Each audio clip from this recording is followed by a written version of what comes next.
तो स्वागत है आपका इस खास पेशकश में। दुनिया भर में 70% महिलाएं घरेलू हिंसा के शिकार होती हैं। इस तरह के मामलों में महिलाओं को ज्यादातर शारीरिक रूप से प्रताड़ित किया जाता है। घरेलू हिंसा की रोकथाम के लिए बनाए गए कानून नाकाफी हैं।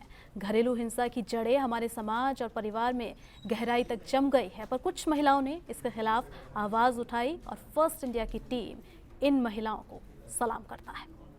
अपनी आज़ादी को हम हरगिज़ मिटा सकते नहीं, अपनी आज़ादी को हम हरगिज़ मिटा सकते नहीं। मेरा नाम बीना देवी पांचाल है और मैं 4 भाइयों में एक ही लड़की हूँ। तो बचपन तो मेरा बहुत आराम से बीता। हमारे नानी जी ने पुराने ख्यालात की थी, तो उन्होंने मेरी 14 साल की उम्र में मेरी शादी करा दी। तो शादी करा दी तो उसके बाद मैंने वहाँ का माहौल है ना बिल्कुल अलग था। उन्होंने औरों का तो सबका रवैया ठीक था, लेकिन जो मेरे पति का था ना वो बिल्कुल ही अलग था। मेरे पति तो मेरे को घर से बाहर निकलती हूँ ना मेरा पीछा करते हैं, कभी बस के पीछे जाते हैं, कभी क्या करते हैं। कहीं पे भी यहाँ पे भी आती हूँ तो ऐसे बोलते हैं कि तू ऐसे गलत है, तू वहाँ पे धंधा करने जाती है, यो करने मतलब एक औरत के लिए वही नहीं है। औरत बाहर निकलेगी तो वो धंधा करने ही जाती है कि पूरे ससुराल वाले हैं जिनके पास मैं 24-25 साल समय गुजार के आई हूँ, उन्हीं को मैंने परिवार समझा। आज 3 साल से मैं उनको बुला रही हूँ, है ना, कि बैठो, इसकी जो भी हरकतें हैं मैं उनको जैसे उन्हीं को बताया। मैंने पियर वालों को तो कुछ बताया ही नहीं। पियर वालों को बता देती तो इस चीज़ का सलूशन जब ही निकल जाता है। मार पीट के मेरे को बाहर निकाल देते थे। फिर बाहर निकालते तो बड़े बुजुर्ग आते और समझा बुझा के ले जाते। तो मेरी मन की बात तो मैंने किसी से शेयर ही नहीं करी। आदमी की तो मेरे को क्या बोलता, मैं स्टेशन जाके आ रहा हूँ। उस टाइम पे बच्चे स्कूल गए हुए थे, सब गए हुए थे काम पे। मेरे को उस अकेले मिस्त्री के पास छोड़ के चला गया। फिर मेरे को क्या बोलते, इसको 2 परात मसाला बना दे। मैंने बना दिया। मिस्त्री बोल रहा है कि तुम है ना जो मेरे संग नाजायज संबंध बनाओगे। इस तरीके की मतलब इतनी हरकत तक गिर गया आदमी। फिर मैंने इस बात का भी ऑब्जेक्शन उठाया। मैं कि देखे अपने आदमी को तो बताया मैंने, जब 25 साल अपन उसके संग वो कुछ भी कर रहा है, वो तो मेरा पति है, लेकिन दूसरा आदमी करेगा वो थोड़ी बर्दाश्त करेगा। मैंने उनको कहा मैं कि है ना इसने ऐसे ऐसे बोला मेरे को, है ना, तो क्या बोलते पहले पूरा मकान बन जाने थे, उसके बाद में इससे बात करूँगा। तो औरत का मतलब ये है कि आदमी हर चीज़ गलत करता रहे। बाकी सब लेडीज़ों को तो देखो हिम्मत से लड़ना पड़ेगा, चाहे दुनिया कोई कुछ भी बोले, है ना, लेकिन हिम्मत अगर औरत ने तोड़ दी ना तो आदमी का हौसला बढ़ेगा, है ना। मेरी तो यही है, औरतों को सबको हिम्मत से लड़ना चाहिए।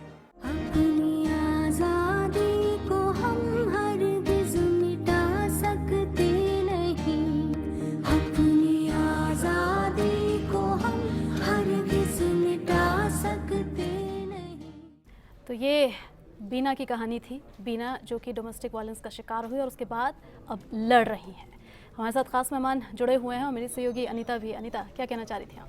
जी, ये है हिम्मत और हौसले की मिसाल। हम ऐसी औरतों को कह सकते हैं कि जो एक घर जिसे वो अपनी पूरी ज़िंदगी देना चाहती है, सारे सपने जो लेकर उस घर में जाती है, जहाँ उसे ही रक्षा ना मिले और उसी के साथ दुर्व्यवहार हो जाता है, तो ऐसे में वो कहाँ जाए। उसका शायद पूरा घरौंदा टूट जाता है, सारी उम्मीदें टूट जाती हैं। लेकिन जब ऐसी औरतें खुद हिम्मत दिखाती हैं और दुनिया के सामने, तो बेबसी को अपने ऊपर कभी हावी नहीं होने देती हैं और वो इसी तरीके से एक नया मुकाम हासिल करती हैं अपनी ज़िंदगी में। बिल्कुल, बीना इसीलिए मिसाल है। और निशा जी, इस तरह के भी केसेस आपके पास आते होंगे, किस तरह से आप डील करती हैं? और ये जो महिलाएं, जैसे बीना की कहानी हम देख रहे थे, खुद में पूरी तरह से सशक्त, खुद आत्मनिर्भर हैं, खुद कमाती हैं, खुद खाती हैं, किसी पर निर्भर नहीं है, बिल्कुल इंडिपेंडेंट ऐसी महिला जिसकी कहानी हम दिखा रहे थे। कोशिश हमारी यही है कि ऐसी कोई महिला हो जो डोमेस्टिक वायलेंस झेल रही हो, तो उसे आप क्या कुछ कहना चाहेंगे, किस तरह से उससे बाहर निकले? बीना हमारे केंद्र की उपज है और हमने बहुत मदद किया है और उसके पति से भी लड़ाई लड़ी है और उसकी सैलरी जो है आरटीआई के तहत हमने निकलवाया कि उसको कितना पैकेज मिलता है और अभी हमने डीवीए में उसका केस भी फाइल कर दिया है। और उसी के महिला सुरक्षा सलाह केंद्र की उपज जो बीना है, जो इतनी ताकत से उभरी है, तो बीना का ये हौसला उस मदद के साथ ही है कि अभी पिछले दिनों जब वो बहुत परेशान हुई, एक सुसाइड नोट लिख के अपने घर पे छोड़ आई और वसुंधरा जी के दरबार में गई। और मुझे लग रहा है कि वो बहुत, उसको उम्मीद होगी कि वसुंधरा जी बहुत मदद करेंगी, लेकिन खाली हाथ जैसे बैरंग लोटी रोते धोते फिर वापस केंद्र पे पहुंची कि दीदी आपके बिना कोई नहीं सुनता। ये महिला सुरक्षा सलाह केंद्र जो मदद के लिए खुले हैं, वो चाहे हम देख रहे हो चाहे कोई और साथी देख रहा हो, तो मुझे लगता है बहुत बड़ी मदद वो दे रहे हैं संबल जो है, एक मजबूत संबल महिलाओं को देने का काम वो कर रहे हैं। और आज के दिन खासतौर पे अंतर्राष्ट्रीय महिला दिवस के दिन तो मैं ये जरूर कहना चाहूंगी कि जो हमने इतने लंबे अरसे से अधिकार प्राप्त किए हैं उनको संचित करने का दिन है आज, और जो हमें हासिल नहीं हुआ उसको हासिल करने का संकल्प के रूप में हम आज के इस दिन को देखते हैं। बिल्कुल। मीनाक्षी, यहाँ पर छोटा सा पॉइंट आपसे भी चाहूँगी। पहले तो आप थोड़ा सा मुस्कुरा दीजिए, क्योंकि जब आप मुस्कुरा रही हैं तो मुझे आप बहुत प्यारी लग रही हैं। मीनाक्षी, आप खुद भुक्तभोगी रही हैं, ईव टीजिंग का शिकार रही, लड़ाई आपने इतने लंबे समय तक लड़ी, लेकिन जो लोग आपके पास आते हैं, जो महिलाएं या लड़कियां आपके पास आती हैं, जिन्हें आप काउंसलेट करती हैं, किस तरह से उनसे बातचीत करती हैं, किस तरह से उन्हें समझाती हैं, और उसके बाद अभी तक जो रिजल्ट आपको दिखे हैं वो कैसे रहे? हमारे पास अगर कोई भी महिला आती है, रोते हुई आई है या कोई पीटी हुई आई है, अगर वो चाहती है कि उसकी किसी करीबी से अगर उसको बुलाकर बात करा दी जाए, तो हम उसको बुलाते हैं, या तो फ़ोन के थ्रू या जो भी एड्रेस वगैरह वो बताती है। जो भी महिला चाहती है हम वही उसके लिए करते हैं। अगर वो चाहती है कि थाने में उसे संबंधित कार्रवाई की जाए तो थाने में हम उसके खिलाफ़ कार्रवाई करते हैं, और जो भी प्रोसीजर आगे का जो होता है, अगर वो जो भी चाहती है महिला, उसके लिए हम वही बात करते हैं। अच्छा, और यहाँ पर निमलेश जी, जो कि प्रेरणा स्रोत हैं सबके लिए, गोल्ड मेडलिस्ट मैं बार बार इसलिए कह रही हूँ क्योंकि ये मुकाम हासिल करना आसान नहीं होता। एक महिला होने के बावजूद उन्होंने इतनी उपलब्धियाँ हासिल की है जो कि शायद किसी भी कबड्डी के दूसरे खिलाड़ी से कहीं ज़्यादा है। निमलेश जी, फाइनल कमेंट आपसे चाहूँ कि आज महिला दिवस है, क्या कहना चाहेंगे? मैं ये कहना चाहूँगी कि एक्चुअली महिलाओं के लिए जो लड़ाई है ये एक स्कूल स्तर से स्टार्ट होनी चाहिए। हमको ये चीज़ें जो है ना स्कूलों के अंदर भी बच्चों को जो है ना स्कूलों में सिखानी चाहिए कि महिलाएं किस तरीके से है ना अपने मुकाम को है ना छूने के लिए उसको जो दिक्कतें आएगी उसको उस रास्ते में वो किस तरीके से चले, ये उनको बचपन से ही ट्रेनिंग देनी चाहिए। अदरवाइज़ अगर बड़े होने के बाद यदि हम बच्चों को पहले तो घर में रख लेते हैं उनको लाड प्यार में, बाद में जब उनको भेजते हैं तो उनके साथ जो ट्रेजेडी होती है, बच्चे शर्म के मारे कई तो घर में भी नहीं बताती हैं। जब बहुत ज़्यादा खुलासा होने लगता है तब जाके पता चलता है, पेरेंट्स को पता नहीं चलता है। तो मैं तो ये चाहती हूँ कि ये सभी चीज़ें जो है स्कूलों से स्टार्ट होनी चाहिए। स्कूलों में भी महिलाओं को जो है इस तरीके की ट्रेनिंग देनी चाहिए, इस तरीके की उनको शिक्षाएँ देनी चाहिए ताकि वो अपनी लाइफ को आगे जो है ना। चलिए आपको लगता है कि ट्रेनिंग देनी चाहिए, स्कूलों से शुरुआत होनी चाहिए। आपके बिल्कुल पड़ोस में बैठी हुई है मीनाक्षी, इतनी छोटी सी इतनी प्यारी सी लड़की, और आज कहाँ है, इतनी लंबी लड़ाई लड़ रही है, एक अच्छा खासा मुकाम हासिल कर चुकी है। इसके लिए आप क्या बोलना चाहेंगे, क्योंकि आपने उपलब्धियों का एक अंबार खड़ा किया है। मीनाक्षी को लेकर आप क्या कहना चाहेंगे? बिल्कुल, मैं इनसे बहुत इम्प्रेस हूँ और मैं चाहती हूँ कि अगर मेरी भी कोई मदद अगर इन लोगों को किसी तरह से चाहिए तो मैं अपनी भी मदद उनको देने को तैयार हूँ। और मैं इससे बहुत खुश हूँ कि इन्होंने इतनी हिम्मत करके, अपनी इतनी हिम्मत जुटा के और इतना दुख सहन करके और ना आगे आई हैं। और इसी तरीके से अगर और भी सभी इनको देख करके इतनी हिम्मत रखेंगी, इनकी वजह से और भी लड़कियों में हिम्मत आएगी कि भाई हम भी इस तरीके से करें। एक्चुअली क्या है कि जब महिलाएं पुलिस वगैरह में जाती हैं तो पुलिस वाले भी उन लोगों का सपोर्ट नहीं करते हैं, बिल्कुल ही सपोर्ट नहीं करते हैं। वो लोग उन्हीं को टालम टोल करके बिठा देते हैं या कुछ भी धमका के पीछे कर देते हैं, पुलिस वाले साथ नहीं देते। तो इसलिए जो ये संस्थाएं बनी हुई है, मैं कहती हूँ कि ऐसी महिलाओं को सबसे पहले संस्थाओं में ही जाना चाहिए। बिल्कुल, जैसे निशा जी संस्था चला रही हैं, बिल्कुल निशा जी जैसी संस्थाओं में पहले सबसे पहले रिपोर्ट वहीं जानी चाहिए। मैं तो कहती हूँ महिलाओं के लिए पुलिस थाना ही यही हो गया। पुलिस तो कोई भी कार्यवाही नहीं करती है महिलाओं के लिए। चलिए, पर कहीं भी अब ये तो आपको मानना पड़ेगा कि मामलों में थोड़ी कमी आई है। क्यों निशा जी, मैं गलत नहीं कह रही हूँ, शायद मामलों में थोड़ी कमी आई है और थोड़ी सी जागरूक महिलाएं जरूर हुई हैं, और शायद यही वजह महिलाएं तो जागरूक हुई हैं, बिल्कुल, लेकिन हिंसा में कमी नहीं आई है। हम 2002 तक आते आते जब ब्रिटिश काउंसिल और लॉयर्स कलेक्टिव के साथ हिंसा को चिन्हित कर रहे थे, घरेलू हिंसा को, कि कितने तरह की होती है और कौन सी बातें घरेलू हिंसा में आनी चाहिए, हम कब से लगे हुए थे। 2005 के आते आते जब कानून बना, और कानून बनने के बाद भी किस तरह के विरोध सामने आए हैं, ये पति विरोधी हैं, ये पुरुष विरोधी हैं, जाने कितने तरह की बातें सुननी पड़ी हैं। उस हिंसा को अगर घरेलू हिंसा के रूप में स्वीकार कर लें कि हाँ हम अपने घरों के अंदर ये गुनाह करते हैं, तो मुझे लगता है तो भी बड़ी राहत मिल जाएगी। कम से कम माने तो सही कि हम ये कर रहे हैं। पर निशा जी, आपको ये तो मानना पड़ेगा, माना चलिए हिंसा में कमी नहीं आई है, ये सब जानते हैं, लेकिन आपको ये तो मानना पड़ेगा कि अब आवाज उठाने लगी है महिलाएं।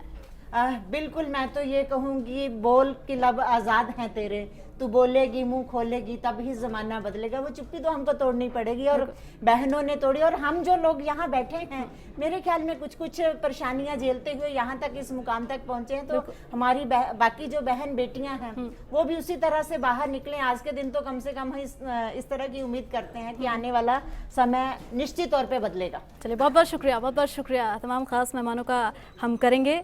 निमलेश जी, जो कि गोल्ड मेडलिस्ट हैं, कबड्डी में 20 साल दे चुकी हैं, और एक बड़ा नाम है मीनाक्षी, जो कि खुद काफ़ी कुछ झेला इन्होंने और अभी एक मुकाम हासिल कर चुकी हैं, दूसरी लड़कियों को प्रेरणा दे रही हैं। और निशा जी, जो कि एक संस्था चलाती हैं जो कि महिलाओं की मदद करती है। साथ ही साथ मैं अपनी सहयोगी अनीता का भी बहुत बहुत धन्यवाद यहाँ अदा करूँगी।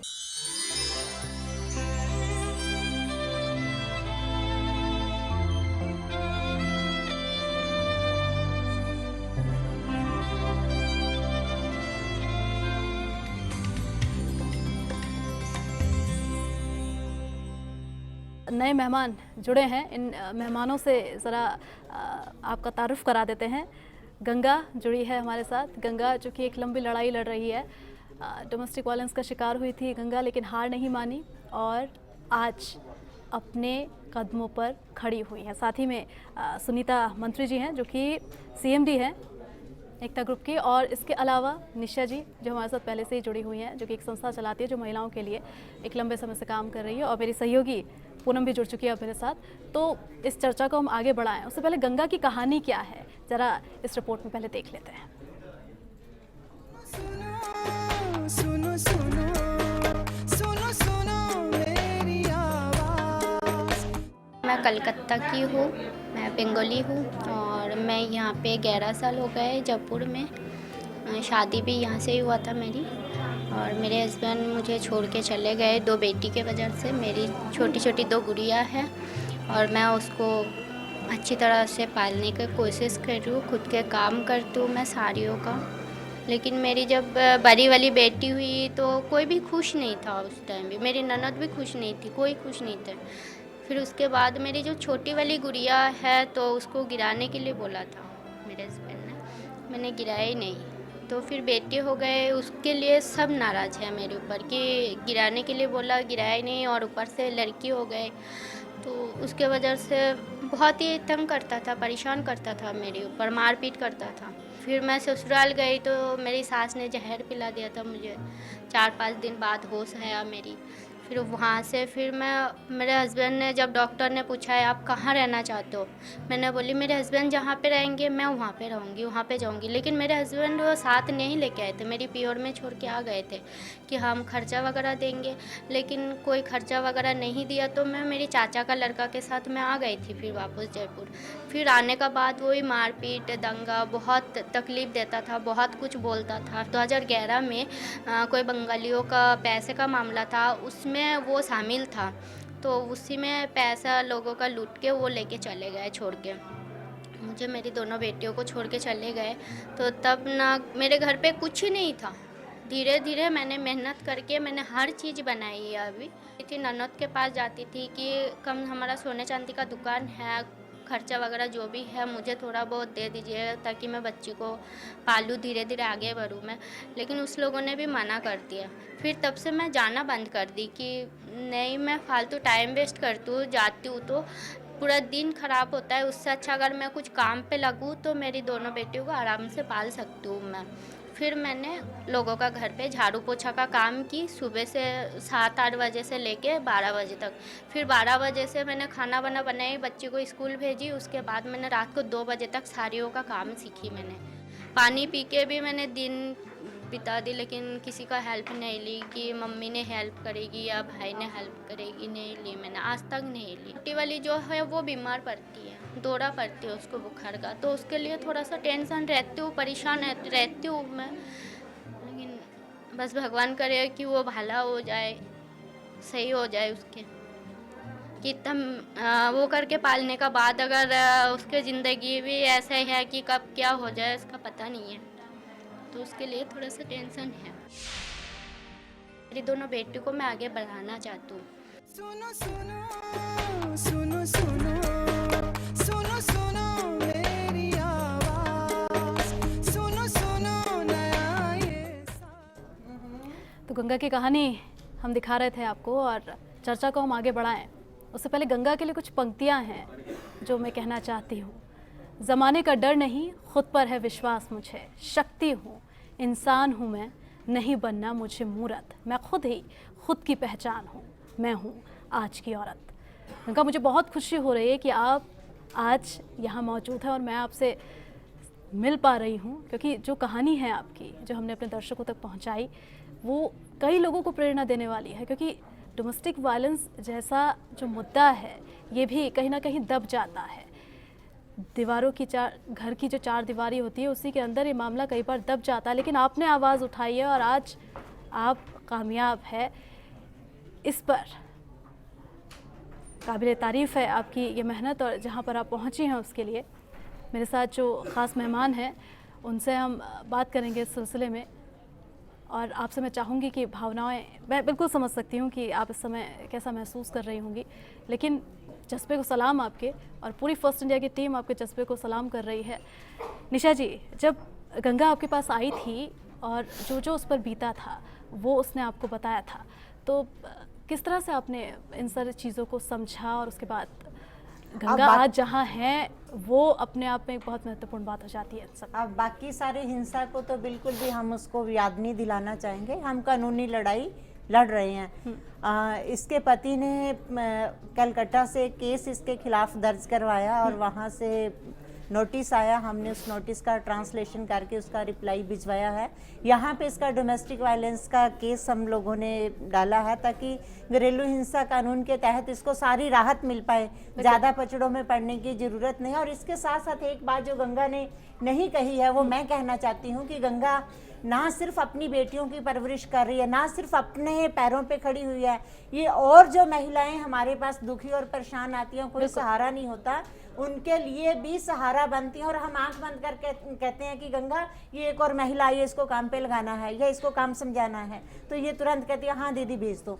तो ये जो खुद भी अपने पैरों पे खड़े हुए, बिल्कुल खुद अपने पैरों पे खड़ी हुई हैं गंगा, और आप अपने बच्चों का पालन पोषण खुद कर रहे हैं, बहुत बड़ी बात है गंगा। और बिल्कुल समझ सकते हैं, भावनात्मक हो जाना ऐसी परिस्थितियों में समझा जा सकता है, लेकिन आप बहुत सारी महिलाओं के लिए प्रेरणा स्रोत हैं इस वक्त। और इस वक्त जो महिलाएं आपको देख रही हैं, जो शायद इन परिस्थितियों से गुजर रही होंगी, बहुत कुछ सीखेंगी वो आपसे। तो आप कुछ अब कह दीजिए, थोड़ा सा मुस्कुरा दीजिए पहले तो, जिससे कि थोड़ी सी और प्रेरणा उन लोगों को मिले। बस मैं ये चाहती हूँ मैम, जो मेरे साथ हुआ है वो और किसी का साथ ना हो, और मैम बहुत अच्छी तरह से हेल्प कर रही है। और ऐसे ही अगर हम सब लेडीज़ के लिए खड़े होंगे तो हमारा कोई प्रॉब्लम नहीं होगा आगे जाके। और मैं चाहती हूँ कि जैसे मेरे पास कमरा है, हर चीज़ है, ताकि अगर कोई भी लेडीज़ को परेशान हो, मैम मुझे बोलती है कि गंगा एक लेडीज़ ऐसी है, मैं हर तरीक़ा से कोशिश करती हूँ कि उसको मैं खुश रखूँ, और जो मेरे पे बीते वो उसके साथ नहीं हो। मैंने भी किसी एक मैम नहीं थी, वो एक बस्ती का लेडीज़ थी, उसके ऊपर बहुत भरोसा की थी, लेकिन वो गलत निकल गई थी 2-2.5 साल बाद। तो इसीलिए मैं अभी मैम के अलावा मैं किसी के ऊपर भरोसा नहीं करती हूँ।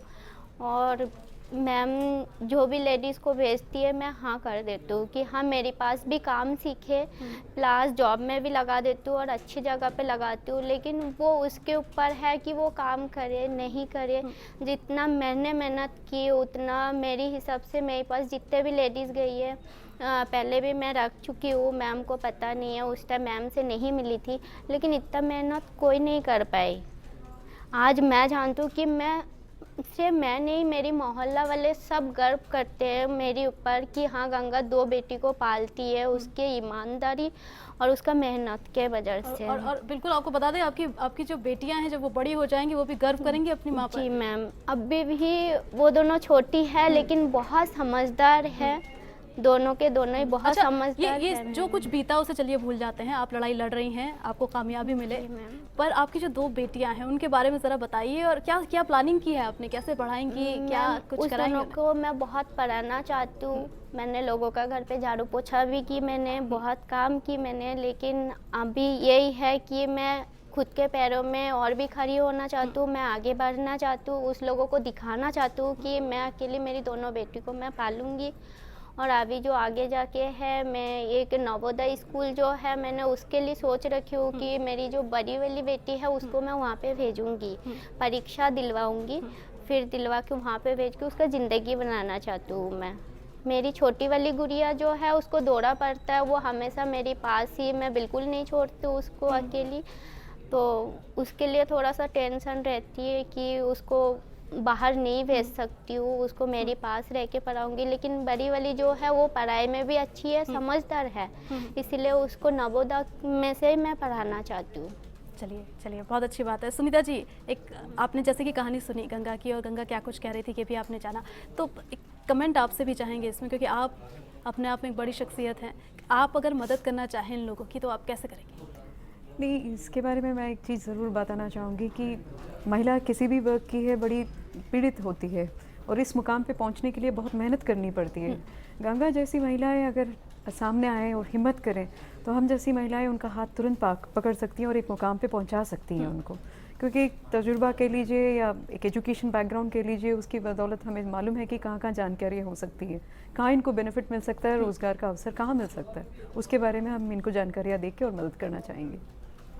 चलिए, तो गंगा की कहानी हमने अपने दर्शकों को दिखाई, हमारे ख़ास मेहमानों को दिखाई। एक और कहानी अब आपको दिखाने जा रहे हैं। ये कहानी कुछ ऐसी है कि जिसे देखकर आप सब यही कहेंगे कि असंभव कुछ नहीं है। ज़रूरत ये है कि कुछ कर गुजरने का सपना देखने की तमन्ना होनी चाहिए, और उसे पूरा करने के लिए कभी हार नहीं माननी चाहिए। इस कहानी को देखिए, समझ जाएंगे आप खुद ही। कहते हैं कि जिसके पास हाथ हो उसे कभी किसी के सामने फैलाने नहीं चाहिए। हिम्मत के दम पर हमेशा आगे बढ़ना चाहिए। लेकिन जिसकी हम बात कर रहे हैं उसके हाथ ही नहीं है, लेकिन फिर भी उसने किसी का सहारा लेना नहीं स्वीकारा और खुद के दम पर बन गई आत्मनिर्भर। किसी के ऊपर भरोसा ना करें, अपने बलबूते जो भी चाहे कुछ करें तभी आपका होगा, और किसी के भरोसे आगे चलने बेवकूफ़ी है, ध्यान रखिएगा, और अपने भरोसे कुछ करें और अपनी कैपेसिटी को समझें बस। सरस्वती का कुछ करने का सपना ही तो था कि बिना हाथों के आज वो फर्राटे से लिखती है, और जब लिखती है तो हर अक्षर मोती की तरह चमकता है। पढ़ाई के लिए ये सरस्वती का जुनून ही तो है कि उसने अंग्रेजी में MA कर लिया। सरस्वती सिर्फ लिखती ही नहीं बल्कि हर वो काम उतनी ही खूबसूरती के साथ करती है जितनी कि कोई आम इंसान। जरा ये देखिए कितनी आसानी और महारत के साथ सरस्वती पैरों से सिलाई मशीन को चला रही है। इसे जो भी देखता है देखता ही रह जाता है। सरस्वती की महारत और मेहनत की कहानी सिर्फ इतनी ही नहीं है। सरस्वती कंप्यूटर पर भी आसानी से काम करती है और आज बतौर कंप्यूटर ऑपरेटर काम करती है। ये सब सरस्वती के लिए आसान नहीं था, लेकिन इसे आसान बनाया सरस्वती के पापा ने, जो हर वक्त सरस्वती के साथ उसके हाथ बनकर रहे। जैसे मैं इस जगह पे आज पहुंचे तो सारे क्रेडिट मेरे पापा को ही जाता है, और दूसरा कोई कैंडिडेट है ही नहीं इस जीवन में। कहते हैं कोई भी सक्षम हो उसके पीछे किसी न किसी का हाथ होता है, चाहे लेडीज हो या जेंट्स हो। इसलिए कहती हूँ पहले तो माता पिता अपने बच्चे, कोई भी बच्चे को पीछे ना करें। सरस्वती के बारे में बस यही कहना चाहेंगे कि कौन कहता है कि उड़ने के लिए पंखों की जरूरत होती है। हौसले के दम पर भी बुलंदियों को छुआ जा सकता है। वेस्ट इंडिया के लिए नागौर से यूनुस केसावत की रिपोर्ट। चलिए, तो ये सरस्वती की कहानी थी। सरस्वती जो किसी से कम नहीं है, तमाम मुश्किलातों के बावजूद आज उस मुकाम को हासिल करने की कोशिश कर रही है जो वो पाना चाहती है। और अभी भी मेरे साथ खास मेहमान जुड़े हुए हैं और मेरे सहयोगी पूनम भी है जो कि कहना चाह रही थी सरस्वती को लेकर। जी बिल्कुल, सरस्वती की कहानी मैंने देखी और मेरे साथ में गंगा भी बैठी है, उसकी कहानी भी मैंने देखी। तो सबसे पहले तो मैं उनके सलाम को काबिलियत तारीफ़ जो है उसकी मैं तारीफ़ ज़रूर करती हूँ। और मुझे इकराम राजस्थानी जो है उनकी कुछ पंक्तियाँ याद आ रही हैं औरत के लिए, जो उन्होंने लिखी है कि ज़मीन से लेके आसमां तक तेरा ही नाम गूंजता है, ज़र्रा ज़र्रा औरत तेरा ही नाम गूंजता है, ज़र्रा ज़र्रा ए औरत तेरा ही नाम गूंजता है। तो सुनीता जी, आप क्या कहना चाहेंगी? क्योंकि इन्होंने, जब दूसरे लोग अपने पे अत्याचार करते हैं तो हम अपनों के पास जाते हैं, लेकिन जब अपने ही हमारे साथ इस तरीके से व्यवहार करते हैं तो अंदर से जो हिम्मत आती है वो काबिलियत तारीफ जो हमने देखी कि गंगा ने किस तरीके से हिम्मत करके सबको पछाड़ दिया, खुद आगे आ गई। तो इस पर आप क्या कहेंगी और आगे जो और दूसरी महिलाएं हैं उनको क्या संदेश देना चाहेंगी? ये चीज़ बहुत स्वाभाविक है कि अगर एक औरत ठान लेती है कुछ करना तो कोई भी उसको पीछे नहीं छोड़ सकता। उसकी खुद की हिम्मत उसको आगे इतना ले जाती है कि बाकी पूरी कम्युनिटी पीछे रह जाती है। अगर ये हौसला सब में हो तो हम कुछ भी कर सकते हैं। जी बिल्कुल सही कहा आपने कि जो एक बात यही है कि नज़र तेरी खराब है तो बुर्का मैं क्यों पहनूं, अत्याचार तू करे तो डर डर के मैं क्यों जाऊं, दर्द में मैं क्यों जाऊं। बिल्कुल सही कहा आपने। निशा जी आप क्या कहेंगी? बिल्कुल, सबसे पहले तो उस बहादुर बेटी को सलाम। और मुझे लगता है कि हम बहनों के अंदर हिम्मत और जज्बे की तो कमी है ही नहीं, बस थोड़ा सा उसको तराशने की ज़रूरत है, थोड़ा सा और एक हाथ मदद के लिए आगे बढ़े तो वो बेटियां वो सब कर सकती हैं जो बेटे कर सकते हैं। उस हर बुलंदी को छू सकती हैं। बिल्कुल हर बुलंदी को छू सकती है और ऐसा होता हुआ भी दिख रहा है। गंगा की कहानी हमने देखी, गंगा नहीं बैठी है हमारे सामने। बिल्कुल उसी से आगे बढ़ेंगे। बिल्कुल। और जैसा कि आप बता रही हैं आपकी दो बेटियां जिनको पढ़ा लिखा के उस मुकाम पर पहुंचाना चाहती है जहाँ शायद आप नहीं पहुंच पाई और अभी खुद भी कोशिशों में लगी हुई हैं। और सरस्वती की कहानी लगातार इतनी कहानियां हैं हमारे पास, फहरिस्त इतनी लंबी है ऐसी महिलाओं की जिन्होंने वो उपलब्धि हासिल की, वो मुकाम हासिल किया कि ये अगर कोई कहता है कि महिलाएँ कहीं से भी पीछे हैं तो ये कहीं से भी नहीं माना जा सकता। बहुत शुक्रिया अदा करेंगे हम अपने ख़ास मेहमानों का। शुक्रिया गंगा, आप यहाँ पर आए और अपने अनुभव हमारे साथ बांटे। आपके आगे क्या प्लान्स हैं वो भी आपने बताया, क्योंकि बहुत सारे दर्शक हैं जो आपसे सीख रहे थे जब आप बोल रही थी। सुनीता जी बहुत बहुत शुक्रिया आपका भी। और निशा जी जो आप काम कर रही हैं उसकी तो जितनी भी तारीफ़ करें वो बहुत कम होगी। बहुत बहुत शुक्रिया कि आप समाज में इतनी जागरूकता लाने की कोशिश कर रही हैं। और बहुत बहुत शुक्रिया करूँगी मैं अपने सहयोगी पूनम का भी। और इन सब के बीच आखिर में ये कहते हुए कि माँ, बेटी और बहन ये वो रिश्ते होते हैं जिन्होंने इंसान के खाना बदोश जीवन को घर दिया, परिवार दिया और पूरा समाज दिया। आदिकाल हो या हड़प्पा, मोहनजोदड़ो या फिर मेसोपोटामिया, बिना महिलाओं के समाज की परिकल्पना संभव नहीं थी। महिलाओं ने प्रेम करना सिखाया, आगे बढ़ना भी। पूरे घर को खाना खिलाकर आखिर में खाना खाने वाली माँ, राखी बांधकर एक भाई को जिम्मेदार बनाने वाली बहन और परिवार को एकजुट करने वाली बेटी, ये स्त्री ही है जिसने जानवर को इंसान बनाया। वक्त अब आगे बढ़ने का है। वक्त इन तमाम महिलाओं के जज्बे को सलाम करने का है। वक्त इंसान को इंसान बनाने वाली महिलाओं को इंसानियत खाने का है। इस उम्मीद के साथ कि महिला दिवस सिर्फ एक दिन नहीं बल्कि प्रण बने, प्रण हर माँ के लिए, हर बहन के लिए, हर बेटी के लिए। नमस्कार।